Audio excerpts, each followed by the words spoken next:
আজ একটু রাগের মাথায় বাড়ি থেকে বেরিয়ে পড়েছিলাম। মাথায় ঘুরছিল এই সংসার, এই ঝগড়া, এই প্রতিদিনের কষ্ট।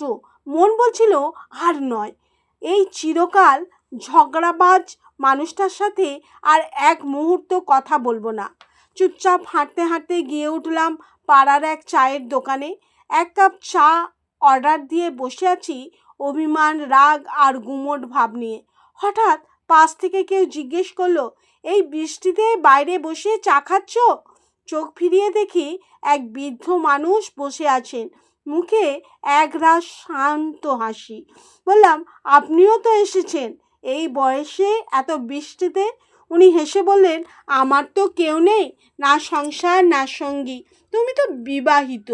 আমি যেন তখন ঝড়ে ভেসে যাচ্ছিলাম। বললাম, স্ত্রী তো শান্তিতে থাকতে দেয় না, সকালেই সন্ধ্যায় ঝগড়া, এই জন্যই তো বাইরে ছুটে এসেছি। বৃদ্ধ মানুষটা কিছুক্ষণ চুপ করে থাকলেন, তারপর বললেন, আমার স্ত্রী নেই, আজ 8 বছর হলো। যখন ছিল তখন ওর কদর বুঝিনি।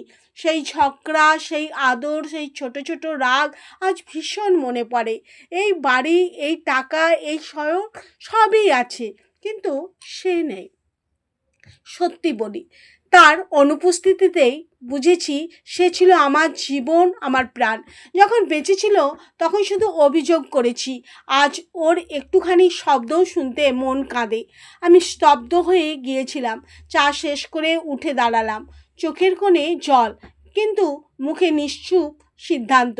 বাড়ি ফিরে আসতে আসতেই দেখলাম সে দরজায় দাঁড়িয়ে আছে, ভয় আর অভিমান মেশানো চোখে তাকিয়ে আছে আমার দিকে। এতক্ষণ কোথায় ছিলে? ছাতাও নাওনি এই বৃষ্টিতে, ঠান্ডা লেগে যাবে। আমি আস্তে করে বললাম, তুমিও তো এই বৃষ্টিতে দরজায় দাঁড়িয়ে আছো। আর কিছু না বলে শুধু তাকিয়ে রইলাম একে অপরের চোখে। সেই চাহনিতে ঝগড়া ছিল না, অভিমান ছিল না, ছিল শুধু ভালোবাসা। জীবনে এমন অনেক সময় আসে যখন রাগ করেই চলে যায়, কিন্তু ফিরতে শেখা উচিত। একটা জীবন খুব বেশি বড় নয়, ক্ষমা চাইতে আর ক্ষমা করতে শিখলে জীবনটা অনেক সহজ হয়ে যায়।